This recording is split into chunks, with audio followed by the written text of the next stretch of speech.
ഇത് മാസ് മോട്ടോഴ്സിൽ നിന്നാണ് നമ്മൾ ഹോണ്ടയുടെ ഡിയോ വണ്ടി. ഓയിൽ തീർന്ന് ഓടി പിസ്റ്റം പിടിച്ച് എൻജിൻ വർക്കായിട്ട് ചെയ്ത വണ്ടിയാണ്. അത് നമ്മൾ ചെയ്തേക്കണ കിലോമീറ്റർ എന്ന് പറയുന്നത് ജസ്റ്റ് ഞാൻ കാണിച്ചു തരാം. ഏകദേശം നമുക്ക് അതിൻ്റെ കിലോമീറ്റർ വന്നത് 65,000 കിലോമീറ്ററിലാണ് നമ്മളിപ്പോൾ ചെയ്തേക്കണം കേട്ടോ. അപ്പോൾ നമുക്ക് എൻജിൻ വർക്ക് കംപ്ലീറ്റ് ആയിട്ടുണ്ട്. അത് നമ്മൾ ക്രാങ്ക് സിലിണ്ടറൊക്കെ ലെയ്ത്തിൽ കൊടുത്തിട്ട് സെറ്റ് ചെയ്തെടുത്തേക്കണേ. എന്നാൽ പോലും നമുക്കൊരു 1 ഇയർ വാറണ്ടിയിലാണ് നമ്മൾ ചെയ്തേക്കണേ. അതായത് നമുക്ക് സർവീസ് വാറണ്ടി കിട്ടില്ല.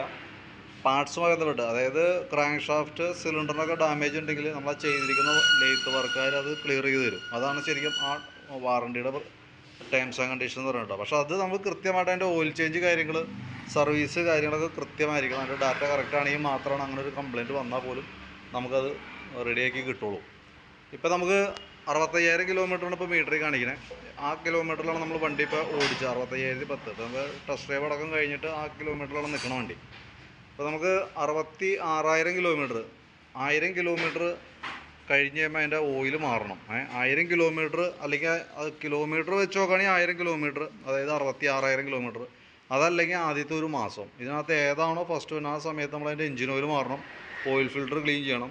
അതേപോലെ തന്നെ എൻജിൻ്റെ പെർഫോമൻസൊക്കെ നമ്മൾ ചെക്ക് ചെയ്യേണ്ടതായിട്ടുണ്ട്. അപ്പോൾ അതിന് വേണ്ടിയിട്ട് ആദ്യത്തെ ഒരു മാസം കഴിഞ്ഞ് കഴിയുമ്പോൾ അല്ലെങ്കിൽ 1000 കിലോമീറ്റർ കഴിയുമ്പോൾ വന്നിട്ട് അതിൻ്റെ ഓയിൽ കാര്യങ്ങളൊക്കെ മാറ്റിയിട്ട് നമ്മളത് ചെക്ക് ചെയ്ത് പോകണമാണ്.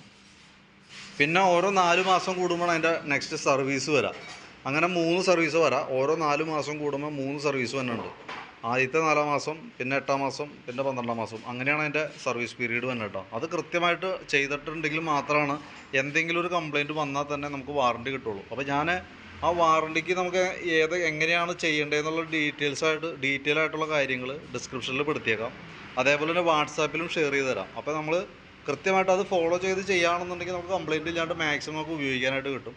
നേരെ മറിച്ച് അതിനകത്ത് എന്തെങ്കിലും ആ പറയുന്ന മാനദണ്ഡങ്ങൾ നമുക്ക് ചെയ്യാൻ പറ്റാണ്ട് എന്തെങ്കിലും വന്നു കഴിഞ്ഞാൽ സംഭവം എന്താ വെച്ചാൽ കംപ്ലയിൻറ്റ് എന്തെങ്കിലും വന്നാൽ നമുക്കും ഒന്നും ചെയ്യാൻ പറ്റില്ല കേട്ടോ. അപ്പോൾ പ്രത്യേകം ശ്രദ്ധിക്കുക. അത് കറക്റ്റായിട്ട് ആ പറയുന്ന കാര്യങ്ങൾ ശ്രദ്ധിച്ച് ആ രീതിയിൽ തന്നെ ചെയ്യാനായിട്ട് ശ്രമിക്കണം കേട്ടോ.